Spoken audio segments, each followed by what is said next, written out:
ஒருமுறை ஒரு சின்ன கிராமத்தில் சுத்தா என்ற ஒரு சலவை தொழிலாளி இருந்தான். அவனிடம் ஒரு கழுதை இருந்தது. அவனால் அதற்கு சரியாக உணவு கொடுக்க முடியவில்லை. நான் கஷ்டப்படுகிறேன். என்னுடன் சேர்ந்து என்னுடைய கழுதையும் கஷ்டப்படுகிறது. என்னால் இதற்கு நல்ல உணவு கூட கொடுக்க முடியவில்லை. இதை பார்க்கவே பாவமாக இருக்கிறது. ஒரு நாள் சுத்தாவும் அவனது கழுதையும் காட்டு வழியாக வீடு திரும்பினர். கழுதை மயங்கி கீழே விழுந்தது. கழுதை மேல் இருந்த மூட்டையும் கீழே விழுந்தது. இதை கண்ட சுத்தா அதிர்ச்சி அடைந்தான். கழுதையே, எழுந்திரு, எழுந்திரு. பாவம், இது சோர்வாக இருக்கிறது. நான் இதை நன்றாக கவனிக்க வேண்டும். சுத்தா அந்த கழுதையை எழுப்பி சிறிது தூரம் நடந்து சென்றான். திடீரென்று அதிர்ச்சியில் உறைந்து நின்று விட்டான். அவன் முன்னால் ஒரு புலி நடு ரோட்டில் படுத்து கிடந்தது. அதை கண்ட சுத்தா பயத்தால் அலற ஆரம்பித்தான். ஐயோ, இங்கே ஒரு புலி இருக்கிறது. யாரேனும் என்னை தயவு செய்து காப்பாற்றுங்கள். ஆனால் அந்த புலி நகராததைக் கண்டு அவன் ஆச்சரியம் அடைந்தான். அட, இது நகரவே இல்லையே.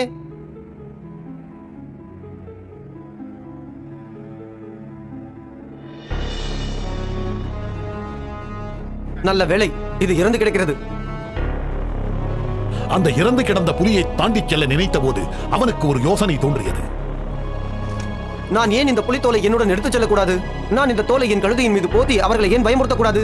விவசாயிகள் இதை புலி என கண்டு பயப்படுவர். என் கழுதையும் வயிறு முட்டை சாப்பிடும் அல்லவா? சுத்தா புலித்தோலை எடுத்து தனது கழுதைக்கு போட்டு ஒரு வயலுக்கு அழைத்துச் சென்றான்.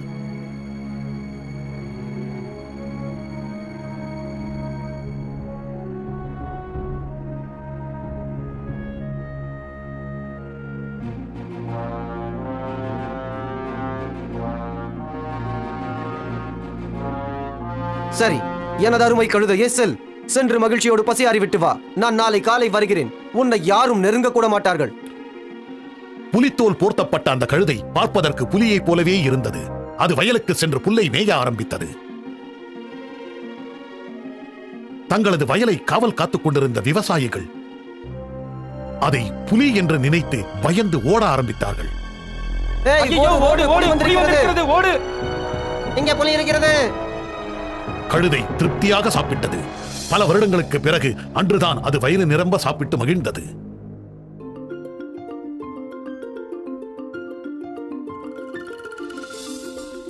மறுநாள் காலை சுத்தா அங்கு வந்தான். தனது கழுதை வயிறு நிறைய சாப்பிட்டு இருப்பதைக் கண்டு மகிழ்ச்சி அடைந்தான். எனது திட்டம் மிகவும் அருமையாக வேலை செய்கிறது. என் கழுதையின் உணவை பற்றி நான் கவலையே பட வேண்டாம்.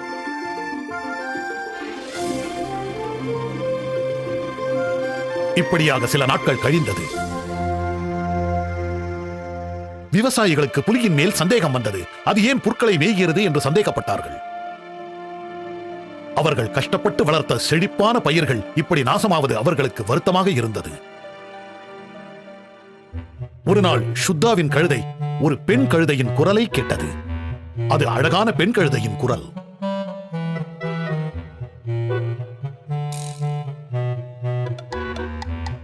பெண் கழுதையின் சப்தம் அதை என்னவோ செய்ய அதனால் ஆர்வத்தை அடக்கிக் கொள்ள முடியவில்லை. பெண் கழுதையின் மோக குரலை கேட்ட ஆண் கழுதை அனைத்தையும் மறந்தது.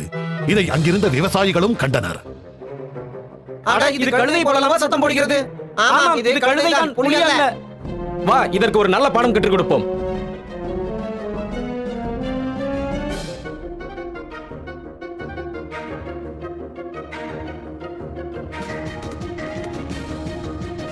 அவர்கள் ஓடிச் சென்று புலித்தோலை போர்த்தியிருந்த கழுதையை பிடித்து அதை அடித்தனர். வலி தாங்க முடியாத கழுதை சுத்தாவிடம் ஓடியது. விவசாயிகள் சுத்தாவையும் விட்டு வைக்கவில்லை. நாம் மற்றவர்களை ஏமாற்றினால் இதுதான் கதி. என் செயலுக்கு இது நல்ல தண்டனைதான்.